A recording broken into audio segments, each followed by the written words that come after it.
दोस्तों, स्वागत है आपका हमारे चैनल आर.के. वर्मा में मुल्ला नसरुद्दीन की नई मजेदार कहानी। मुल्ला के ख्याली पुला। अपने गधे पर सवार मुल्ला नसरुद्दीन चला जा रहा था। कहाँ जा रहा था यह उसे खुद पता नहीं था। वह तो गधे की पीठ पर बैठा ख्याली पुलाव पका रहा था। मैं 4 दुकानें खरीदूंगा, एक कुम्हार की, एक जीनसाज की, एक दर्जी की और एक मोची की। हर दुकान में 2 कारीगर रखूंगा बस।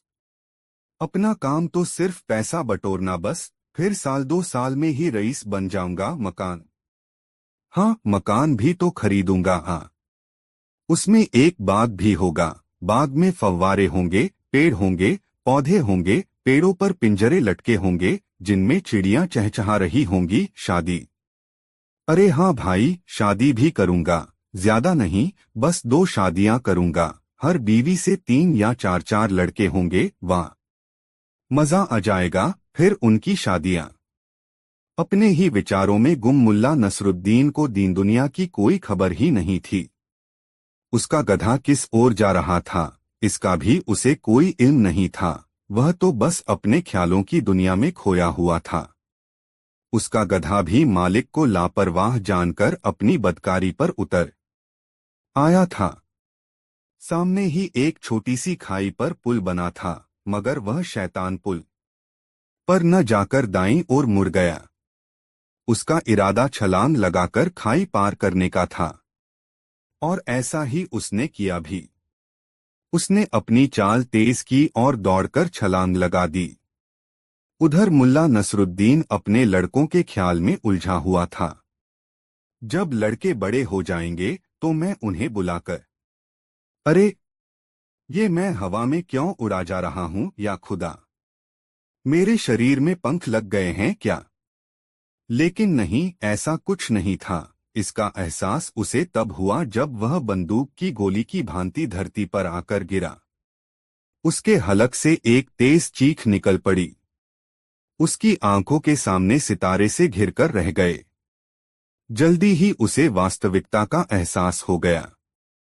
और फिर धूल और गर्द से भरा कराहता हुआ जब वह उठा तो उसका गधा दोस्ताना अंदाज में कान हिलाता हुआ उसके करीब आकर खड़ा हो गया।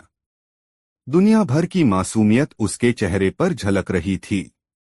उसने कुछ ऐसे अंदाज में आंखें मिचमिचाई मानो अपने मालिक से वह कहना चाहता हो कि आओ मेरे आका, फिर से मेरी पीठ पर बैठो। अबे नमकहराम, गुस्ताख, मेरे बाप दादाओं के नामालूम किन गुनाहों की सजा के रूप में इस जन्म में तेरा मेरा साथ बना है। या मेरे खुदा, इस लकड़बग्घे, न जाने मुल्ला नसरुद्दीन उसे अभी कितनी गालियां और देता कि तभी उसकी नजर वहीं एक टूटी हुई दीवार के पास बैठे कुछ लोगों पर पड़ी और वह खामोश हो गया। गरीबों का दाता मुल्ला नसरुद्दीन। दोस्तों, दीवार के पास बैठे वे सभी लोग मजलूम और जरूरतमंद थे। सभी के चेहरों पर मुर्दनी सी छाई हुई थी। अपने आप को धूल में कलाबाजियां खिला देने के एवज में जो गालियां मुल्ला नसरुद्दीन गधे को देना चाहता था, वे उसके होठों में ही रह गईं। वह उनकी ओर देखकर हंस दिया। उसने सोचा कि इससे पहले कि लोग उस पर हंसे, उसे खुद ही अपने आप पर हंसना चाहिए।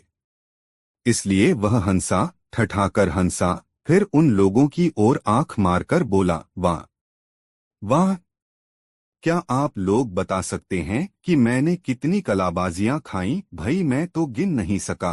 फिर हंसते हुए ही उसने अपने गधे की पीठ थपथपाई और उसे संबोधित करते हुए बोला, अरे शैतान, तुझे तुझे ऐसी शरारतें क्यों सूझती हैं? हालांकि उसका मन चाह रहा था कि इस गधे की जमकर धुनाई करें, मगर नहीं, वह चाहकर भी ऐसा नहीं कर सका और उन लोगों से मुखातिब होकर बोला, जरा सी नजर बचाते ही शैतानी कर देता है, कहकर वह फिर हंसने लगा।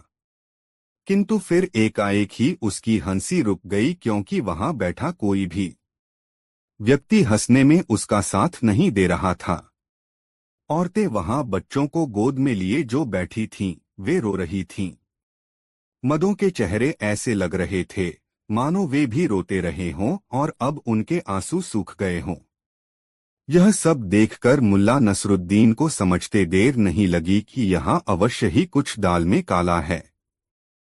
आठ चेहरे पर गंभीरता का आवरण डालकर वह उनकी ओर बढ़ा और झुर्रियोंदार चेहरे और सन जैसे सफेद बालों वाले एक बूढ़े से मुखातिब होकर बोला, बुजुर्गवार, आखिर माजरा क्या है? यहाँ बैठे सभी लोगों के चेहरों पर इतनी उदासी क्यों है? और ये औरतें, बच्चों को कलेजे से चिपकाए ये औरतें क्यों रो रही हैं? इस धूल और गर्द भरी दोपहरी में क्या यह बेहतर न होता कि आप लोग अपने अपने घरों की ठंडी छांव में बैठते, वहां आराम करते? जिस वृद्ध को मुल्ला नसरुद्दीन ने संबोधित किया वह गमजदा लहजे में बोला, ए रहमदिल मुसाफिर, घरों में बैठना उन्हें नसीब होता है जिनके पास अपने घर हों। ए खुदा के नेक बंदे, हम तुझे क्या बताएं, हमारी परेशानियों और मुसीबतों का कोई अंत नहीं है। तू हमारी मुसीबतों का अंत नहीं कर सकता, इसलिए कुछ भी बताना बेकार है। जहां तक मेरी बात है तो मेरा क्या, मैं तो बूढ़ा हो चुका हूँ। मेरी तो अल्लाह से यही दुआ है कि वो मुझे उठा ले। कहते कहते बूढ़े की आंखों में आंसू भर आए। उसकी बात सुनकर मुल्ला नसरुद्दीन को काफी ठेस पहुंची और वह बोला, मेरे प्यारे बुजुर्ग, आप मर्द हैं, मर्दों को ऐसी बातें शोभा नहीं देती। आखिर आप ऐसी बातें कर ही क्यों रहे हैं? आपने कहा है कि मैं कुछ नहीं कर सकता, ऐसा आप मेरी गरीब सूरत देखकर कह रहे हैं। मगर आप मेरी सूरत पर न जाइए और मुझे अपनी परेशानी बताइए। हो सकता है कि मैं आपकी कोई मदद करने के काबिल साबित हो जाऊं। यह सुनकर बूढ़े के चेहरे पर आशा के भाव दिखाई दिए। फिर साहस बटोरकर वह बोला, ए मुसाफिर, यहाँ सभी गम के मारे बैठे हैं। मैं अपनी कहता हूँ, अभी कोई घंटा भर पहले सूदखोर जाफर अमीर के 2 सिपाहियों के साथ हमारी गली में आया था। मैंने उससे कुछ कर्जा लिया हुआ था। कल अदायगी की आखिरी तारीख थी और मैं कर्ज अदा नहीं कर पाया, इसलिए उसने मुझे घर से बेघर कर दिया। बचपन से लेकर अब तक की अपनी उम्र मैंने इसी मकान में गुजारी थी। अब मेरा कोई घर परिवार या ठिकाना नहीं है जहां जाकर मैं सिर छिपा सकूं। वह जल्दी ही अपनी रकम वसूलने के लिए मेरी जायदाद, पशु आदि बेच देगा। यहाँ बैठा मैं इसी बात का मातम मना रहा हूँ। कहते कहते उसका गला रुंध गया, आवाज भर्रा गई और आंखों से आंसू निकलने लगे। मुल्ला नसरुद्दीन ने गंभीरता से उसकी बात सुनी। कुछ क्षणों तक वह सोचता रहा, फिर बोला, लगता है तुम पर काफी कर्ज है। ए नेक इंसान, मैं सिर से पांव तक कर्ज में डूबा हूँ। मुझ पर 250 तंकों का कर्ज है। मुल्ला नसरुद्दीन तुरंत अपने गधे की ओर पलटा और गधे की जीन से थैला खोलते हुए बोला, 250 तंकों की मामूली रकम के लिए भी भला कोई रोता है। आप चिंता न करें बुजुर्गवार, यह लीजिए 250 तंके और फौरन उस सूदखोर का कर्जा चुकाइए और उसे लात मारकर अपने घर से निकाल दीजिए। फिर बाकी का जीवन अल्लाह का नाम लेकर मजे से गुजारिए। सिक्कों की खनखनाहट सुनकर वहां मौजूद सभी के चेहरों पर नया जीवन सा दिखाई देने लगा। ऐसा लगा जैसे उन्हें कोई जीवनदायी औषधि मिल गई हो। उधर बूढ़ा हैरान और परेशान था। अचंभे से उसकी आंखें फैली हुई थीं। 500 तंके, ए रहमदिल फरिश्ते, मुझे सूदखोर के 500 तंके देने हैं। ए दोस्त, इस मुसीबत में भी तुम्हें दूसरों का ध्यान है। इससे जाहिर है कि तुम एक नेकदिल और सज्जन इंसान हो। मगर मैं भी अल्लाह का नाम लेकर सवाब की राह पर निकला हूँ। ए दोस्त, मैं तुम्हें और तुम्हारे बच्चों को कल गुलामों के बाजार में नहीं बिकने दूंगा। अल्लाह का यही हुक्म है कि मैं तुम्हारी मदद करूं। फैलाओ झोली और उसकी रहमत कबूल करो। और फिर मुल्ला नसरुद्दीन ने अपने थैले का अंतिम सिक्का तक उसकी झोली में डाल दिया। उस व्यक्ति की आंखों में खुशी के आंसू उमड़ आए। फिर उठकर उसने उसे गले से लगा लिया। वातावरण का सारा तनाव जैसे हवा में मिलकर उड़न छू हो गया हो।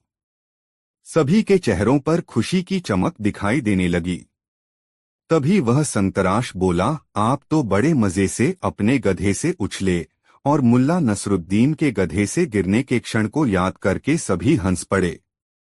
बच्चे भी मुस्कराने लगे। मुल्ला नसरुद्दीन भी जोर से हंस पड़ा। हंसते हंसते वह बोला, अरे भाई, आप लोग इस गधे को नहीं जानते कि यह किस किस्म का शैतान है। यह एक नंबर का पाजी है। तभी बीमार बच्चे वाली औरत बोली, नहीं नहीं, इस गधे के विषय में ऐसा न कहिए। यह इस संसार का सबसे नेक और अक्लमंद गधा है। इस जैसा गधा इस दुनिया में न हुआ है और न होगा। मैं तो चाहती हूं कि तमाम उम्र इस गधे की सेवा करती रहूं, इसे खाने के लिए सबसे अच्छा अनाज दूं, इसका खुरैरा करूं, कंघी से इसकी पूंछ संवारूं। ए रहम रहम दिल मुसाफिर, इसमें गुलाब की तरह मलाइयां ही मलाइयां भरी पड़ी हैं। यदि यह उछलकर खाई या पार करके तुम्हें अपनी पीठ से गिरा न देता और सीधा सीधा पुल से गुजर जाता तो तुम शायद हमारी तरफ देखे बिना ही अपनी राह पर चले जाते। ए नेक मुसाफिर, अल्लाह के हुक्म और इसकी कोशिश से ही तो तुम हमारे लिए अंधेरे में सूरज का उजाला बनकर आए हो। इसलिए ए नेक फरिश्ते, आप इस नेक गधे को कुछ न कहो। बूढ़ा बोला, यह बिल्कुल ठीक कहती है ए रहमदिल इंसान। अपने दुहकों को दूर करने के लिए हम इस गधे के एहसानमंद हैं और तहेदिल से इसका शुक्रिया अदा करते हैं। वास्तव में यह गधा इस दुनिया का गहना है। गधों में सबसे नेक, रहमदिल, समझदार और हीरा गधा है यह। और फिर दिल खोलकर सब लोग गधे की तारीफ करने लगे। इसे सूखे आड़ू, भुना हुआ अनाज, खूबानियां और पुए खिलाने में सब बढ़-चढ़ कर हिस्सा लेने लगे। दुम फटकार कर गधे ने परेशान करने वाली मक्खियों को भगाया, फिर सबकी भेंट बड़ी ही फिराक दिली से कबूल की। माल पर हाथ साफ करते हुए टेढ़ी नजर से वह उस चाबुक को भी देख रहा था जो मुल्ला नसरुद्दीन के हाथ में लहरा रहा था।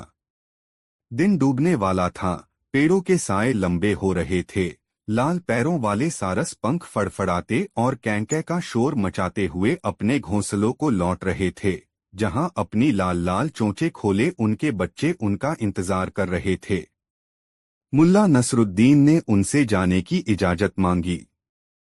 सबने झुककर मुल्ला का शुक्रिया अदा किया। आपका बहुत बहुत शुक्रिया कि आपने हमारी परेशानी को समझकर इस बुरे वक्त में हमारी मदद की। कैसे न करता, कैसे न समझता मैं आपकी परेशानी। मुल्ला नसरुद्दीन बोला, आज ही मेरे 4 कारखाने छिन गए हैं, जिनमें 8 होशियार कारीगर मेरे लिए काम करते थे। एक मकान छिन गया जिसके बाद में फव्वारे लगे थे, पेड़ों से लटकते सोने के पिंजरों में चिड़ियां चहचहाती थीं। कैसे न समझता मैं आपकी परेशानी, कैसे न करता आपकी मदद। पोपले मुंह वाला वह बूढ़ा, जिसे मुल्ला नसरुद्दीन ने 250 तंके दिए थे, बोला, ए खुदा के नेक बंदे, मेरे पास शुक्रिया के रूप में तुम्हें देने के लिए कुछ भी नहीं है, मगर जब मैंने अपना घर छोड़ा था तो अपने साथ में एक चीज उठा लाया था और वह है यह कुरान शरीफ।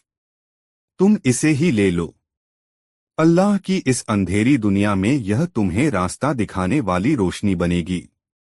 हालांकि नसरुद्दीन के लिए मजहबी किताबें कोई अहमियत नहीं रखती थीं, मगर फिर भी बूढ़े के दिल को ठेस न लगे, यही सोचकर उसने वह किताब ले ली और उसे जीन में लगे थैले में डाल लिया, फिर कूदकर अपने गधे पर सवार हो गया। तभी वहां उपस्थित लोगों को कुछ याद आया। चौंककर संतराश ने पूछा, आपका नाम? कम से कम अपना नाम तो बताओ ए फरिश्ते, हमें इतना तो पता चलना ही चाहिए कि हम इबादत में किसके लिए दुआ मांगे। मेरा नाम जानकर आप लोग क्या करेंगे? सच्ची नेकी को शोहरत की जरूरत नहीं होती। रहा दुआ का मसला तो बेफिक्र रहो, खुदा के बहुत से फरिश्ते हैं जो लोगों के नेक कामों की उसे खबर देते रहते हैं।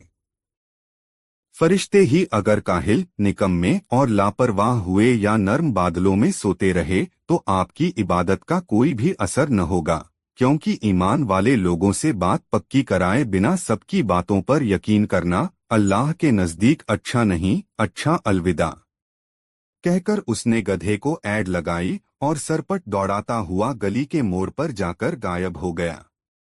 दोस्तों, वीडियो को एक लाइक जरूर करें। दोस्तों, एक दिन मुल्ला नसरुद्दीन एक मौलवी के बगीचे के सामने से गुजर रहा था। मौलवी साहब एक बोरे में कद्दू भर रहे थे। मौलवी हालांकि पूरा बोरा भर चुके थे, मगर लालच के मारे उन्होंने उसमें और अधिक, यूं कहा जाए कि ठूंस कर कट्टू भर लिए। ढोने की बात तो कौन कहे, अब तो वह बोरा उनसे उठाया तक नहीं गया। आठ बगीचे के गेट पर खड़े खड़े वे सोच रहे थे कि क्या करें। कद्दू कम करते हुए उनका जी कट रहा था और इतना वजन उठाना उनके फरिश्तों के भी वश में नहीं था। तभी मुल्ला नसरुद्दीन उधर से गुजरा। उसे देखकर मौलवी साहब बहुत खुश हुए और उसे संबोधित किया, सुनो बेटे। मुल्ला ठिठके, आदाब बजा लाता हूँ मौलवी हूँ मौलवी साहब। खुदा सलामत रखे, आवाज में मिस्री सी घोलकर वे बोले, बेटे क्या तुम मेरा यह बोरा मेरे घर तक पहुंचा दोगे? मुल्ला नसरुद्दीन के पास उस समय पैसा नहीं था, आठ वह बोझा उठाने के लिए सहमत हो गया और पूछा, यह बोरा ले जाने के लिए आप मुझे कितना पैसा देंगे? लालची मौलवी उसे भला क्या देते, बोले, पैसे की बात मत करो मेरे बेटे, हम तो अल्लाह वाले हैं, हमें भला पैसे से क्या लेना देना, हमसे तो कोई इल्म ले लो, ज्ञान ले लो। जब तुम मेरा बोरा उठाकर चलोगे तो रास्ते में मजहब से ताल्लुक रखती ज्ञान की 3 ऐसी बातें बताऊंगा कि अगर तुम उन पर अमल करोगे तो तुम्हारा जीवन खुशियों से लबरेज हो जाएगा। मुल्ला नसरुद्दीन ने सोचा कि चलो धर्म ज्ञान की बातों की ही जानकारी हासिल कर ली जाए, आखिर यह भी कभी न कभी काम ही आएगी। ठीक है बुजुर्गवार, मुझे मंजूर है, कहकर उसने बोरा उठा लिया और चल दिया। मौलवी साहब की आंखें चमकने लगीं और अपनी बुद्धि पर उन्हें रस्क हो उठा कि कैसा बेवकूफ बनाया इस नौजवान को। जिस रास्ते से होकर वे गुजर रहे थे वह काफी ऊंचा था। उसके एक ओर गारा और कीचड़ था। मुल्ला नसरुद्दीन थोड़ा सुस्ताने के लिए रुक गया। कहीं मुल्ला नसरुद्दीन का इरादा ही न बदल जाए, यह सोचकर मौलवी साहब बड़े ही आत्मविश्वास और रहस्याना अंदाज में बोले, सुनो नौजवान, अब मैं तुम्हें धर्म ज्ञान की बात बताता हूँ। देखो, मेरी बात बड़े ध्यान से सुनन, क्योंकि यह बात बड़े कांटे की है। जब से ये कायनात बनी है तब से आज तक इससे बड़ी कोई बात हुई ही नहीं। अगर तुम इन लफ्जों का मतलब समझ लोगे तो यह उन अलिफ लाम मीम हरफों का हकीकी आशय समझने के बराबर होगा जिनसे हजरत मोहम्मद ने कुरान का दूसरा अध्याय शुरू किया था। उत्सुकता से मुल्ला नसरुद्दीन ने पूछा, ऐसी कौन सी बात है मेरे आदरणीय बुजुर्गवार? सुनो, ध्यान देकर सुनो। अगर कोई तुझसे कहे कि सवारी करने से पैदल चलना अधिक बेहतर है तो उसकी बात पर हरगिज भी भरोसा न करना मेरे बेटे। मेरी यह बात याद रखने के काबिल है, हर समय गौर करने के काबिल है, तभी तुम इन शब्दों में छिपे ज्ञान के रहस्य को समझ सकोगे। मुल्ला नसरुद्दीन की उल्लू जैसी गोल गोल आंखें मौलवी के चेहरे पर जम गईं और स्वीकारने वाले अंदाज में जल्दी जल्दी सिर हिलाने लगा। वह मौलवी के चेहरे पर ढकी छिपी मक्कारी उसकी पैनी नजरों से बच न सकी थी।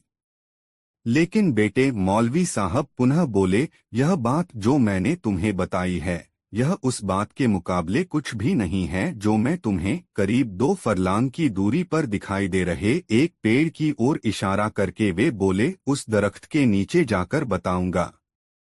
अच्छा, खुश होकर मुल्ला नसरुद्दीन बोला, तब तो मुझे उस दरख्त के नीचे शीघ्र ही पहुंचना चाहिए। कहकर उसने कछुओं का बोरा उठाया और चल दिया। हालांकि वह पसीने से तरबतर था, मगर देखना चाहता था कि यह मौलवी उसे किस हद तक बेवकूफ समझता है। शीघ्र ही वह उस दरख्त के नीचे पहुंच गया और तब मौलवी बोला, बेटे, धर्मज्ञान की इस दूसरी बात में पूरा कुरान शरीफ, आधी शरीयत और चौथाई हकीकत भरी पड़ी है। इस बात को समझ लेने वाला कभी भलाई के रास्ते से नहीं डिगेगा, वह हमेशा सच्चाई और नेकनीति के रास्ते पर चलेगा। ऐ मेरे बेटे, इस अक्लमंदी की बात को समझने की कोशिश कर। यह तेरी खुशनसीबी है कि बिना कुछ खर्च किए तुझे यह बात पता चल रही है। धर्मज्ञान की वो दूसरी बात यह है कि यदि कोई तुझसे कहे कि गरीब आदमी की जिंदगी अमीर आदमी के मुकाबले कहीं बेहतर है, तो इस बात पर हरगिज विश्वास न करना। वाकई मुल्ला नसरुद्दीन ने फिर गर्दन हिलाई। लेकिन यह दूसरी बात उस तीसरी बात के मुकाबले कुछ भी नहीं है। उसकी तेज चमक सूरज की रोशनी की तरह है। उसकी गहराई यानी उसके अर्थ की मिसाल सिर्फ समुद्र की गहराई से दी जा सकती है। और वह तीसरी बात आप मुझे अपने घर चलकर बताएंगे? बिल्कुल ठीक, मेरी दो बातों ने ही तुम्हें कितना जहीन बना दिया है। मौलवी साहब खुश होकर बोले, अब जल्दी चलो मेरे बेटे, बहुत आराम कर लिया। ठहरिए मौलवी साहब, मुल्ला नसरुद्दीन बड़े शांत किंतु रहस्यपूर्ण लहजे में बोला, आपकी वह तीसरी बात जो आप मुझे अपने घर चलकर बताने वाले हैं, वह मुझे अभी पता चल चुकी है। आप अपने घर पहुंचकर बताएंगे कि समझदार आदमी बेवकूफ आदमी को बिना कोई पैसा दिए कदुओं का बोझ उठवा सकता है। यह सुनते ही मौलवी साहब आश्चर्यचकित रह गए। उनसे कुछ कहते नहीं बना।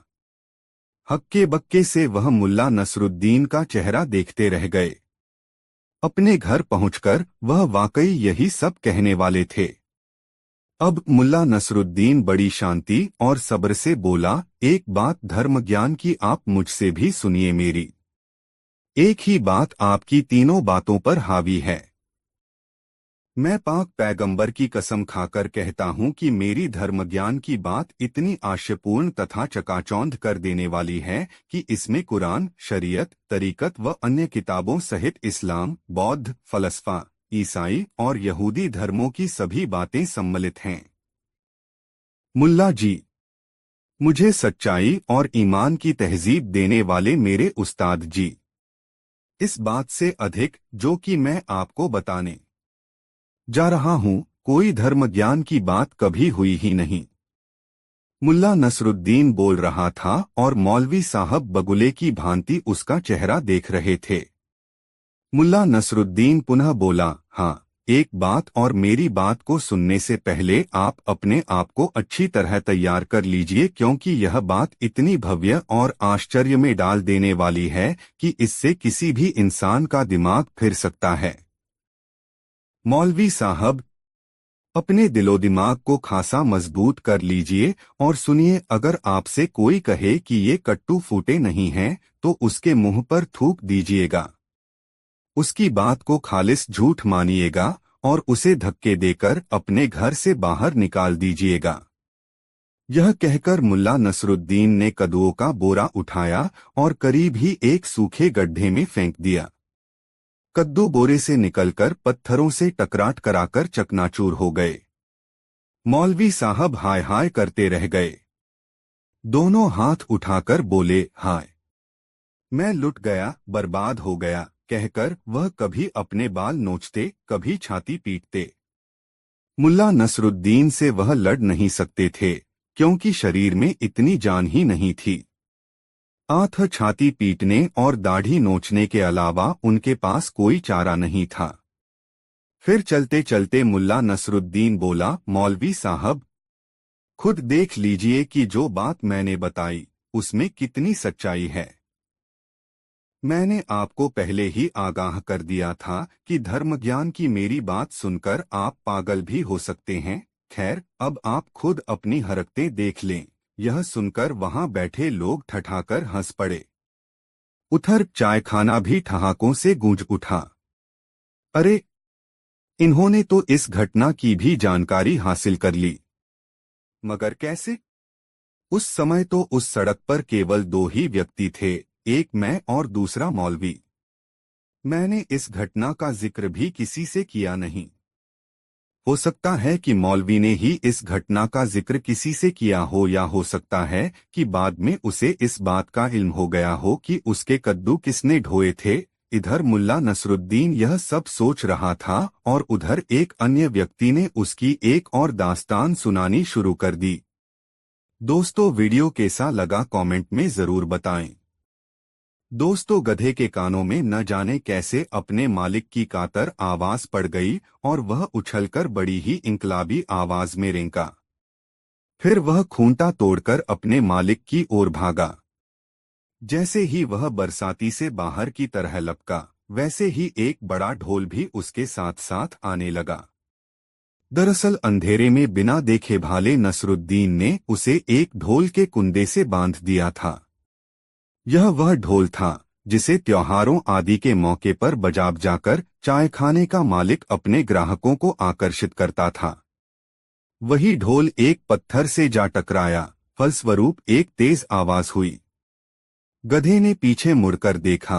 इस बार ढोल दाईं ओर एक बच्ची से टकरा गया। फिर तेज आवाज हुई, ढम।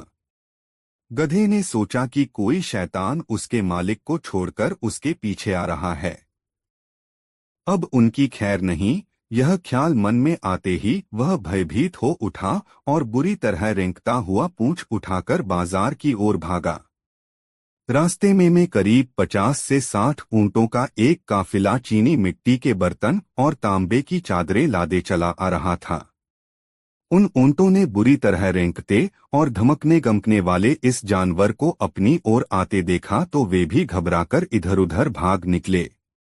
घबराहट और देनरतीच भागने के कारण उन पर रखा सामान जमीन पर गिर गिर कर चकनाचूर होने लगा। अजीब सी हौलनाक आवाजें वातावरण में सुनाई देने लगीं। बाजार से दूर जो लोग थे उन्होंने समझा कि बाजार में बलवा हो गया है। आथ वे जिधर मुंह उठा उधर ही भाग लिए। और फिर देखते ही देखते पूरे बाजार में ही नहीं बल्कि आसपास की गलियों में भय और आतंक छा गया। खनखनाहट, रेंकना, टिनटिनाहट, बर्तनों के गिरने की आवाज, चीख पुकार, बिल्कुल नर्क जैसा माहौल बन गया था। ऊंटों और घोड़ों के अंधाधुंध भागने से कितने ही तंबू और चायखानों की बरसातियां उखड़ गई थीं। इस खौफनाक शोर को सुनकर कितने ही लोग सोते से जाग गए थे और अधनंगे हो इधर उधर भाग लिए। घरों दुकानों में रोशनियां गुल हो गईं। भागने वाले अंधेरे में कभी किसी से भिड़ जाते तो कभी किसी जानवर की दुलत्ती खाते। दहशतनाक चीख पुकार मची हुई थी चारों तरफ। वे लोग समझ रहे थे कि कयामत का दिन आ गया है। मुर्गे पंख फड़फड़ाकर अजीब सी आवाज में चिल्लाने लगे। बकरियां और मेढ़े मिमियाने लगे थे। शोरगुल बढ़ता बढ़ता शहर की घनी आबादी तक जा पहुंचा था।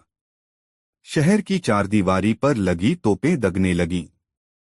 शहर के पहरेदारों ने समझा कि कोई दुश्मन बुखारा में दाखिल हो गया है। महल के पहरेदारों ने समझा कि बगावत हो गई है। वहां से भी तोपें दागी जाने लगीं। शहर की मीनारों से मुल्ला सहमी हुई आवाजों में दुआएं मांगने लगे। सभी ओर अफरातफरी मची हुई थी। किसी को समझ में नहीं आ रहा था कि क्या हुआ और वह कहां जाए, क्या करे। अपने महल में अमीर भौचक कासा सिपहसालारों पर गरज बरस रहा था। मगर क्या हुआ, कैसे हुआ, यह सब केवल एक शख्स ही जानता था और वो था मुल्ला नसरुद्दीन। वह बौखलाए ऊंटों व घोड़ों से बचताबचाता उस दिशा में भाग रहा था जिधर यह खौफनाक शोर पैदा करता उसका गधा भागा जा रहा था। मगर लाख कोशिशों के बावजूद वह गधे को पकड़ नहीं पाया।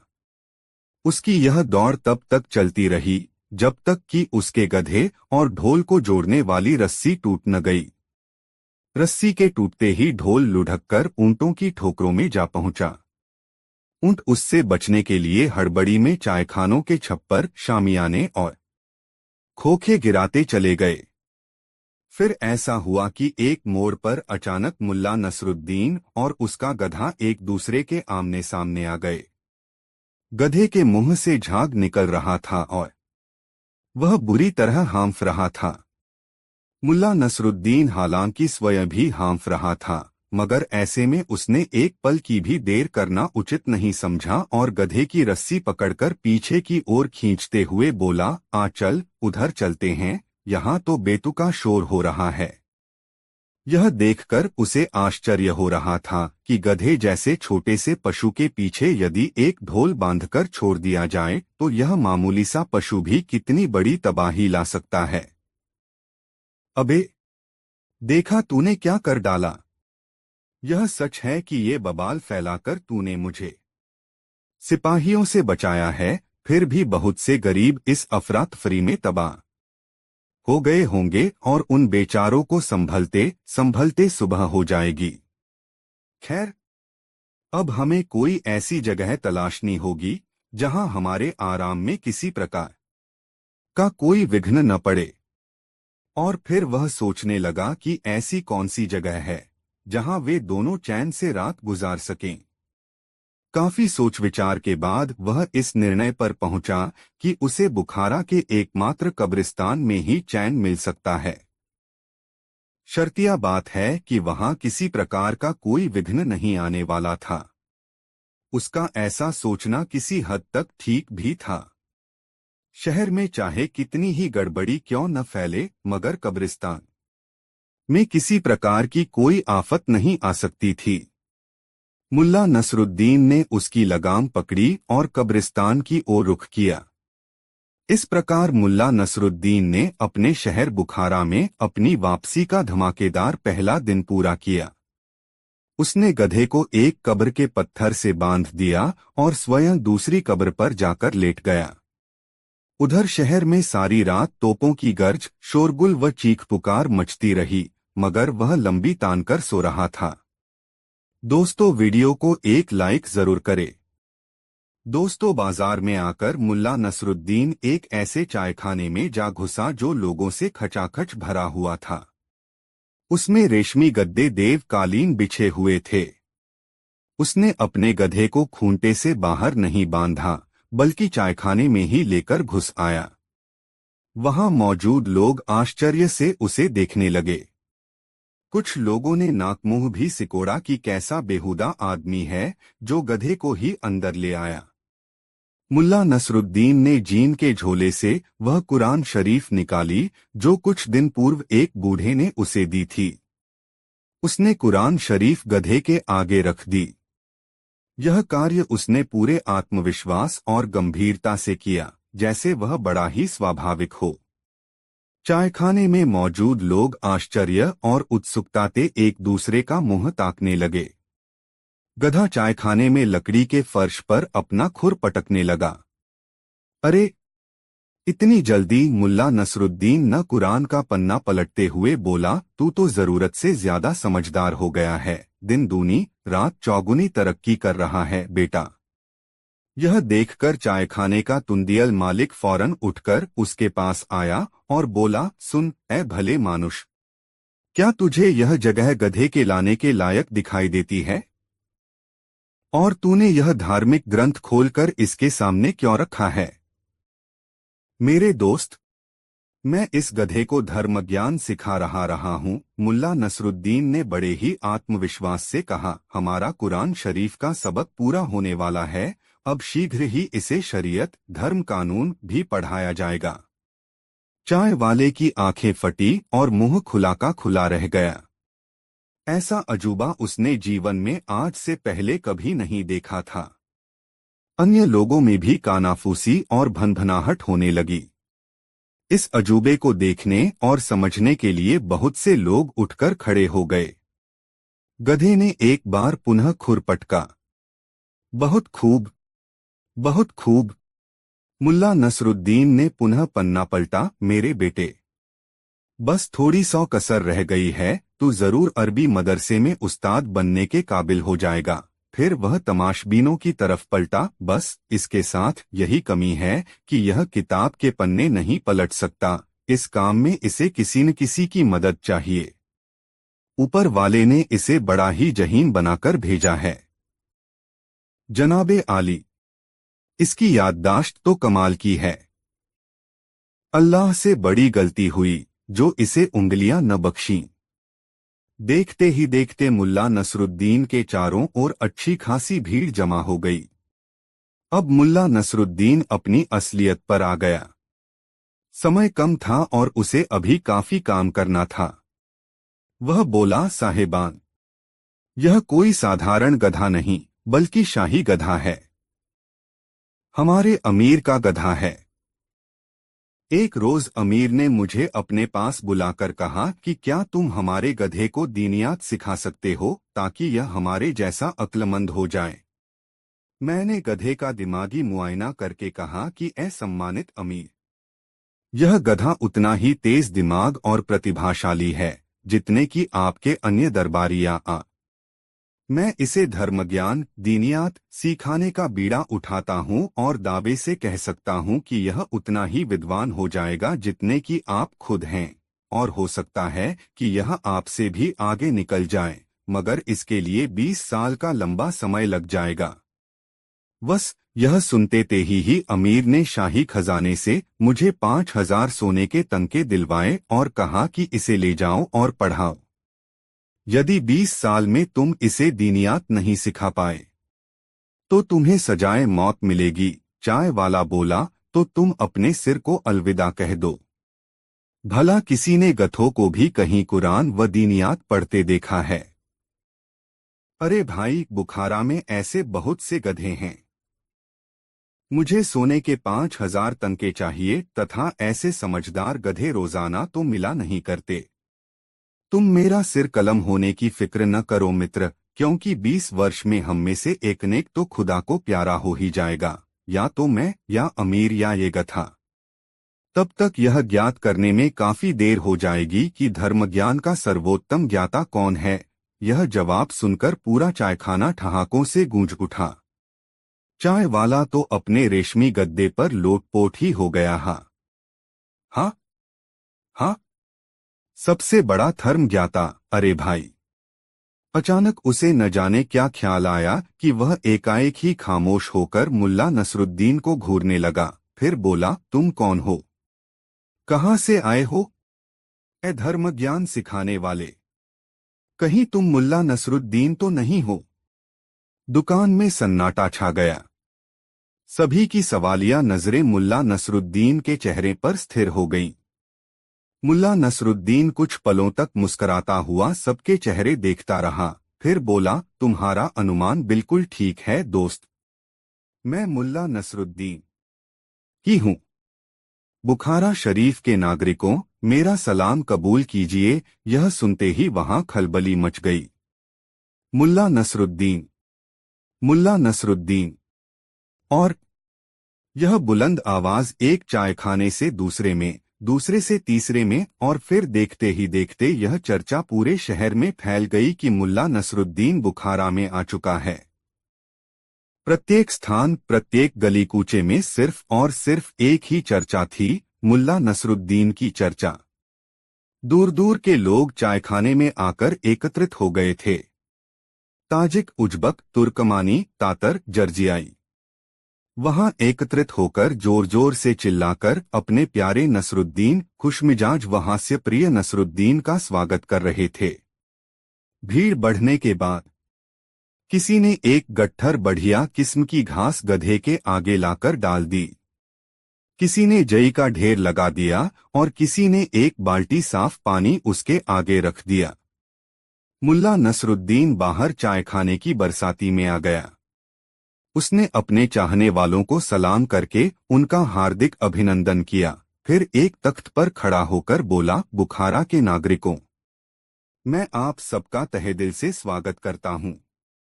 आप लोगों से मिलकर मेरा मन खुशी से नाच उठा है। हम पूरे 10 वर्षों के बाद मिल रहे हैं।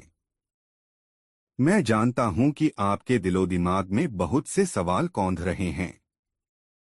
ऐ मेरे प्यारे देशवासियों, मैं आपके सवालों के जवाब गीत गा गा कर देना चाहता हूँ। कहकर उसने पास ही रखा मिट्टी का एक घड़ा उठा लिया, उसका पानी फेंककर खाली किया और उसे बजा बजाकर गीत गाने लगा। मुल्ला नसरुद्दीन ने जब से होश संभाला था तब से वह अमीरों, सूदखोर आदि के अत्याचारों को गीतों के रूप में गा गा कर जनता के सामने रखता था। अपनी कविताओं और गीतों में उसने अमीर और सूदखोरों पर करारे व्यंग्य कसे थे।